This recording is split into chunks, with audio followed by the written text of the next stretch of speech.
Good morning, lovelies. Welcome back. Today I'm taking you along with me for a mindful self-care morning routine. Now, I used to keep the phone by my bedside where I was constantly tempted to check it first thing in the morning. Checking your phone first thing in the morning jumpstarts the squatter in your head. Also, studies show that when you keep your phone within your sight, your brain is actively trying to stop checking it, so you're not fully resting. And I prefer starting the morning in a clear and peaceful state. So the night before, I keep the phone in the kitchen with the Wi-Fi and data off, so I'm not tempted to check it at night. And first thing in the morning, there are no notifications waving and tempting me to check.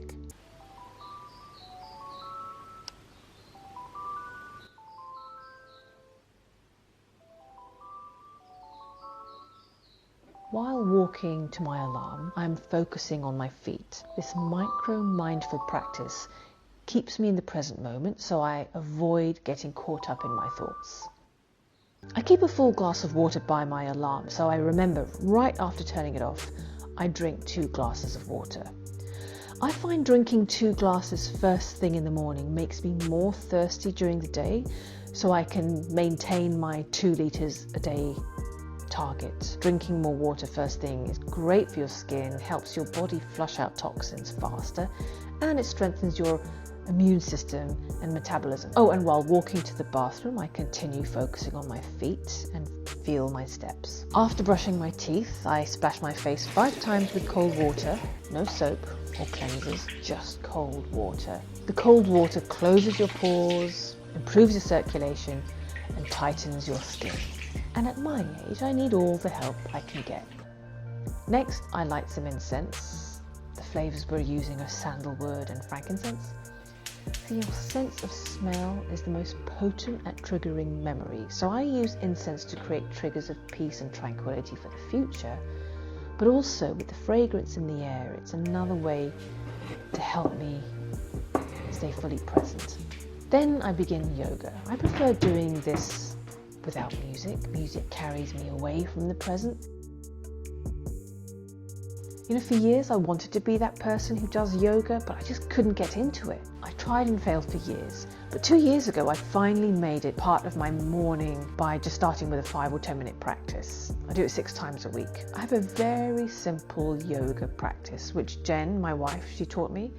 She's taken classes and been doing yoga for eons. She taught me sun salutations. It's a sequence of stretches. It's important to stretch daily for good posture. It prevents sudden injuries, when you're lifting something and you suddenly pull your back. Also, it's vital for longevity and mobility. See, without stretching, your muscles become tight and weak. Okay, I'm just going to say it. Whiskey is one of my best mindfulness teachers. Seeing her stretch every time she wakes up from her cute cat naps convinced me stretching is important. After yoga, I then journal to set my intentions for the day. And when I journal, I have a series of prompts and questions I ask myself. At the moment, I start with what I'm grateful for. Then I list 3 wins from yesterday. I then set my intention for the day. I also assess how I'm feeling, but then also how I would like to feel. I then spend a moment thinking about what would make me feel the way I want to feel. I find this is a simple but really powerful practice that helps me elevate my energy and intentionally decide how I feel. I change the questions and prompts over the weeks, months and years to keep it fresh or to direct where I want to focus on and grow. Oh, and if you want to get into journaling, in an upcoming episode, I'll share simple ways to start journaling, so make sure you subscribe and click the notification bell if you haven't already. Thanks. After journaling, I revisit my sprint goals and my 10-year goals, spending about 30 to 45 seconds visualizing them. For example, one of my goals is to be in a successful improv comedy troupe where we tour comedy festivals. Another is typically about my physical health, being in the best shape of my life. The next day I'll pick 2 different goals. So this visualization exercise takes me about 20 to 45 seconds.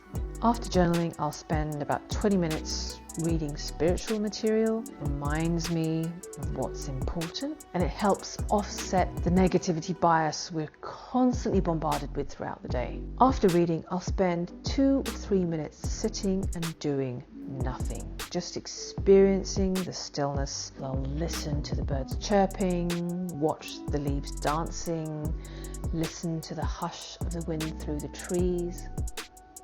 Reconnecting with your sense perceptions is a simple but powerful mindfulness practice. Other days, I'll replace this doing nothing part with 15-20 minute meditation. So after this, making coffee is very much part of my mindful morning routine. While making coffee, I listen to the rattle of the coffee beans as I weigh and pour them in the grinder.